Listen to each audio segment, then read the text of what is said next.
Imagine a place where a woman can be executed by her neighbors. She hasn't committed a violent crime. She is dying because of a fabricated lie. This is a sprawling, ancient mud brick village nestled in the arid mountains of rural Iran. It is entirely cut off from the noise and progress of modern cities. In this geography, traditions dictate survival. Patriarchal authority holds absolute power, making any form of public dissent impossible. When you are this isolated, truth becomes a fragile concept.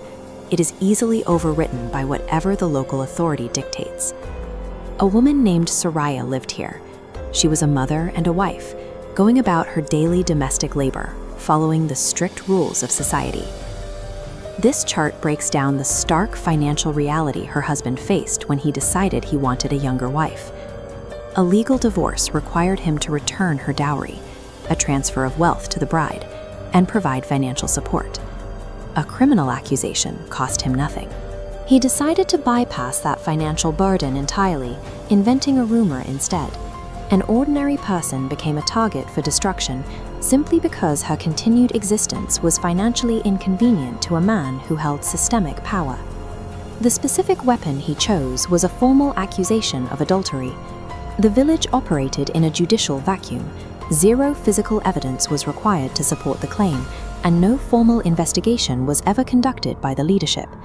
A whispered rumor rapidly mutated into absolute certainty among the village elders, who acted as judges. Soraya tried to defend herself. She begged for her life, but because of her social standing as a woman, her pleas were ignored. Her voice carried no weight against a male accuser. The village leaders believed they were defending a supreme moral order. They were completely blind to the fact that they were acting as pawns in a petty financial dispute. The elders decreed her official sentence: death by stoning.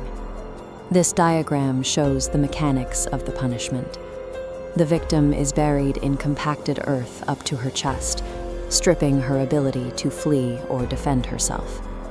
The surrounding circular mob guarantees maximum psychological cruelty, ensuring a highly public, slow death with no blind spots. The weapons used in this execution aren't standardized tools. They are ordinary rocks gathered directly from the ground by everyday citizens.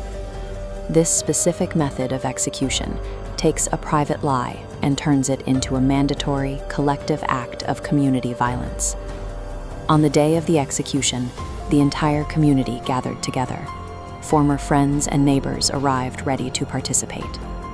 In her final moments, Soraya held on to the belief that someone in the crowd would recognize her humanity and intervene. The mob ignored her. They placed her into the ground and packed the earth tightly around her body. Then came the irreversible action. The first stone was thrown, triggering a cascade of violence from the rest of the mob. Every stone thrown physically broke Soraya.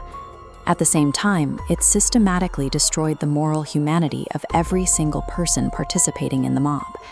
In the immediate aftermath of the execution, there was an absence of justice. It was replaced by a profound, heavy silence across the desolate landscape. This collective silence functions as a psychological mechanism. It allows the village to hide their guilt and pretend a state of normalcy.